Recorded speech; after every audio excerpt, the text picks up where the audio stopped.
मंत्री धनंजय मुंडेंनी कृषी घोटाळा केल्याचा आरोप दमानी यांनी पुन्हा केला। त्यासाठी दमानी यांनी खतांची चक्क ऑनलाईन ऑर्डर मागवली आहे। मात्र ही खतांची ऑर्डर घरी येण्याआधीच रोखल्याचा आरोप दमानिया यांनी केला। तर इफ्को कंपनीने ऑर्डर थांबवल्याचा आरोप दमानिया यांनी केला। प्रत्येक गोष्ट ही ऑनलाईन वेबसाइट्सवर विकत मिळते।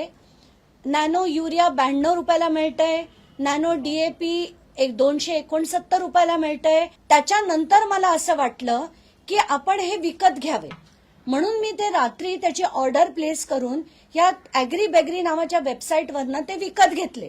काल ते 12 वाजता दुपारी माझ्या घरी पोहोचणार होतं। अचानकपणे ते रिटर्न गेलं। कॉलवर धडधडीतपणे मला सांगण्यात आलं की इफ्को कंपनीने हे थांबवलंय। खात्रीने मी सांगू शकते की हा धनंजय मुंडे यांचा स्कॅम आहे आणि मोठा स्कॅम आहे।